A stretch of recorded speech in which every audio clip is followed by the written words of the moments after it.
The name of the story, Sweet Magnolia, Savannah, Georgia. The air in Savannah always carried with it a hint of sweetness, whether from the blooms lining the squares or the quiet hum of history settling into the bricks and cobblestones. On warm mornings, the city seemed to wake with a sigh, as though stretching into the day. Bella Carter was already at work long before most of the town opened its doors. Her flower shop, Sweet Magnolia, sat on the corner of Whitaker Street, its windows fogged with the moisture of freshly watered stems. Buckets brimmed with peonies, roses, lilies, and tulips, but it was the magnolia branches, sturdy and graceful, that she treasured most. To her, they were more than just flowers. They were a symbol of the South itself, resilient, timeless, and quietly magnificent. Bella adjusted a vase on the windowsill, her hands damp, her apron smudged with a streak of soil. Outside, the first light of morning gilded the sidewalks.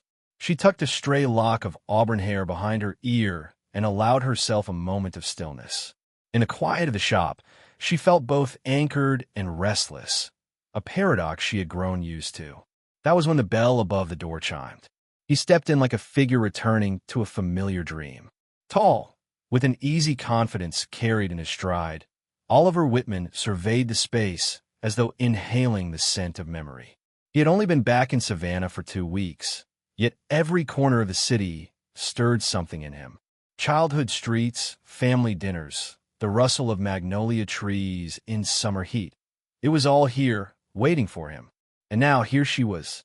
Bella looked up, meeting his gaze with a gentle curiosity. Customers came and went every day, but this one had the sort of presence that shifted the air.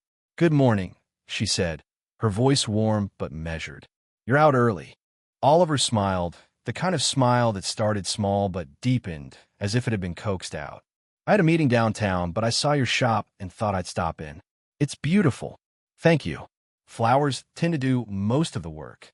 She wiped her hands on her apron, leaving faint green smudges. "Looking for something specific?" He paused, scanning the buckets and vases, the colors soft in the morning light. "Honestly, I'm not sure. My mother's birthday is tomorrow. I thought I'd surprise her with something that feels like home." At that, Bella's lips curved into a knowing smile. She walked past him, the faint scent of roses following her, and plucked a magnolia branch from the display. Its broad green leaves framed the creamy white bloom at its center. She held it gently, almost reverently, before offering it to him. "This," she said, "is Savannah in a single flower. It lasts longer than most, and it means dignity, perseverance, and homecoming.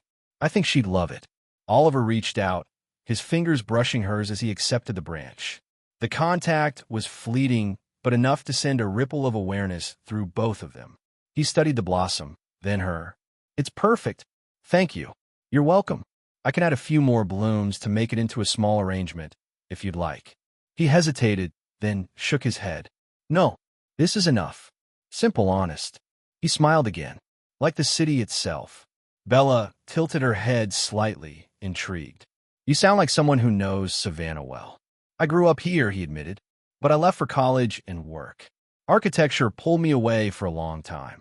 His expression softened, a flicker of something unspoken passing through his eyes. "I didn't think I'd come back, but well, here I am." She nodded, sensing there was more to the story, but not pressing.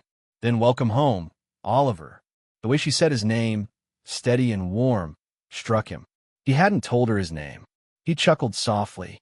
"How did you?" She pointed to the credit card in his hand, which he'd pulled from his pocket absent-mindedly. His name gleamed on it in raised letters. Not much of a mystery. He laughed then, the sound filling the shop like sunlight breaking through a cloud. Bella found herself laughing, too, even as her cheeks flushed. As she wrapped the magnolia branch in crisp brown paper, Oliver wandered the shop, studying the rows of plants, the small glass jars with handwritten labels, the faint hum of a ceiling fan overhead. There was something grounding about the place, something that felt like roots sinking deep. "Do you ever get tired of flowers?" he asked, leaning casually against the counter as she tied the ribbon. "Never," Bella replied without hesitation. "They're like people. Each one carries a story, a meaning, and they remind you that beauty is fleeting but worth noticing. She handed him the finished arrangement. Oliver accepted it, holding her gaze. That's a good way of looking at life. For a moment, silence settled between them, but it wasn't empty. It was filled with the quiet hum of connection, something neither of them had expected when the bell above the door first chimed. He cleared his throat. "Well, thank you, Bella." Her brows lifted slightly, but she didn't ask how he knew her name. The sign above the register, hand-painted in curling letters, had given it away. "You're welcome, Oliver." As he left, the bell rang again, and the door shut softly behind him. Bella stood for a long moment in the stillness of the shop, her heart strangely restless. She had seen countless faces walk in and out of her shop, but some people, just a few, carried a weight of possibility with them. Oliver Whitman, she thought, might just be one of them. And outside, beneath the wide branches of a magnolia tree, he paused before continuing down the sunlit street, the flower in his hand whispering of beginnings. Savannah glowed differently after sunset. The city's rhythm slowed, its heartbeat gentled, and the world seemed to fold itself into shadows and whispers. The lamplight spilling across the cobblestones turned the streets into something both real and dreamlike, as though past and present walked hand in hand. For Oliver, it was a rediscovery. For Bella, it was a constant comfort. They hadn't planned their first walk together. He had simply returned to her shop a week after their first meeting, a quiet smile on his face and a magnolia branch still fresh in his memory. His mother had adored it, he told her. The way his eyes softened when he said so made Bella's chest feel warm, as though she'd played a part in something larger than herself. That day, he lingered in the shop longer, asked questions about flowers, listened, really listened, and when the shop closed and dusk slipped into the streets, he had offered casually, "Do you ever walk around the squares in the evenings?" She hesitated. She usually went home after work, tired but content. Yet something in his tone, the quiet hope in his eyes, nudged her answer toward yes. "Yes," she said, surprising herself. "I do." And so they walked.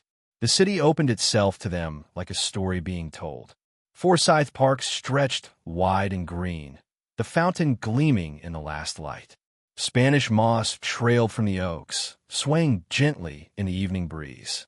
Bella tucked her hands into her cardigan sleeves, stealing glances at Oliver as he spoke about architecture, about how buildings told stories too, how every brick held a memory of hands that placed it. "I used to think leaving Savannah was the only way forward," he admitted as they turned down a quiet street lined with glowing lamps. "But the longer I was away, the more I realized this place never really left me." Bella smiled softly. "Sometimes roots call you back, even if you think you've outgrown them." He looked at her then, really looked, as if her words had touched something unspoken. "Do you feel that way about your shop?" "All the time," she confessed. "Sweet Magnolia was my grandmother's. She taught me everything, how to care for flowers, what each one meant. When she passed, it felt like the shop was my inheritance, but also my anchor. I don't know who I'd be without it." The quiet between them was rich, filled with unspoken recognition. When they reached Madison Square, Oliver slowed. The lamplight glowed soft against Bella's face, outlining her features in golden warmth. "You know," he said, "I think you're braver than you realize." She blinked. "Braver? You chose to stay, to keep something alive. That takes more courage than leaving." Bella's breath caught in her chest. No one had ever put it that way before. And so their walks continued. Some evenings they talked about the city's history, about the way Savannah seemed haunted by beauty. Other nights, they walked in near silence, their footsteps falling in rhythm, the quiet hum of something unspoken binding them together. It was on one of those evenings, under the arch of a live oak, that Oliver asked, "What would you do if you could add something to the shop?" "Anything at all." She hesitated, her eyes distant. "A greenhouse," she said at last, almost shyly. "A real one, big enough to grow year-round. My grandmother always dreamed of it, but we never had the chance. I keep sketches in a drawer, but—" She laughed softly, shaking her head. "It feels too big sometimes. Too impossible." Oliver's gaze sharpened, thoughtful. It's not impossible. She glanced at him, startled. I'm an architect, he reminded her with a smile. I've designed bigger things than greenhouses. If you have a dream, Bella, I could help make it real. The offer hung in the air, trembling with possibility. Her instinct was to brush it aside. Too much, too generous. But the sincerity in his voice silenced her doubts. Instead, she whispered, Would you really? I would, he said simply. And just like that, the shape of their connection shifted.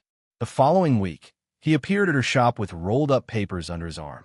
They spread them across the counter, sketching ideas in the margins, laughing when Bella drew little flowers in between his precise lines. Slowly, the dream took shape. A greenhouse behind sweet magnolia. Arched glass, framed with wood, sunlight pouring through every panel. Some days, Oliver stayed long after the shop closed, sleeves rolled up as he measured the backyard space, Bella at his side with a notebook in hand. Other days, she brought him lemonade while he worked, her laughter breaking through the hum of cicadas. Neighbors began to notice. Passing by, they'd see the florist and the architect working side by side, something blooming between them that had nothing to do with flowers or blueprints. Bella felt it most in the quiet moments, when his hand brushed hers as they both reached for a pencil, or when he looked at her like the world had slowed just for them. She didn't dare name it yet, but she knew. Something was growing. Something fragile but strong. Like a magnolia. The backyard behind sweet magnolia slowly transformed. Where once there had only been patches of soil and weathered bricks, a new shape began to rise. Glass panes caught the sunlight. Wooden beams framed the air, and day by day, the greenhouse became less of a dream and more of a reality. Bella often found herself standing back, wiping soil or sawdust from her hands, just to look at it. Each nail driven, each panel set, each corner measured. Oliver had guided it all with patience and precision. But it wasn't just wood and glass he was building. It felt like he was stitching something into her life, something that tethered him to her in ways words hadn't yet touched. On one late afternoon, the golden haze of summer filtered through the magnolia tree overhead as Bella stood beside Oliver, watching the greenhouse walls catch the light. It's beautiful, she whispered, her voice filled with awe.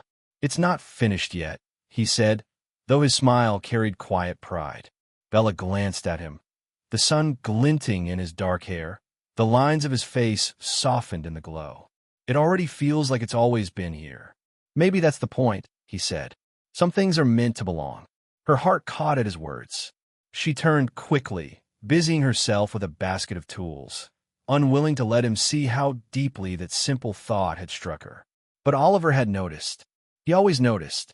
As the weeks passed, neighbors dropped by more often, offering lemonade, peach pies, or just curious glances.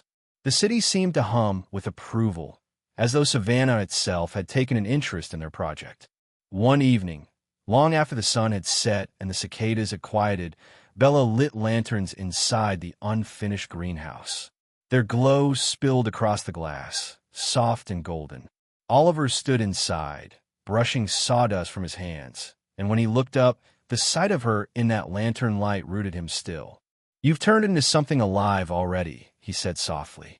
Bella stepped closer, her hands brushing over the wooden frame. It's what I've always wanted, but it's more than that. She hesitated, her breath unsteady. It's ours now. The word slipped out before she could stop it. Ours. Oliver's eyes searched hers, and for a moment, neither spoke. The air between them was thick with everything unspoken. Finally, he reached into his pocket and pulled out something she hadn't expected. A small magnolia bloom, pressed between two pieces of glass, framed simply as if it were the most natural thing in the world. He held it out to her, his hand steady, though his voice carried something raw. For you, for us, a reminder of home and of beginnings. Bella's throat tightened. She accepted it with trembling fingers, her eyes burning with the weight of it. Oliver, her voice broke, and she shook her head, smiling through tears. You have no idea what this means. Yes, he said gently, stepping closer, closing the space between them. "I do." And under the lantern light, with the faint scent of magnolia drifting through the night, Bella leaned into him. His lips found hers in a kiss that felt less like a beginning and more like the answer to a question that had lingered for years. It wasn't hurried. It wasn't rushed. It was steady, certain like the roots of the magnolia tree outside.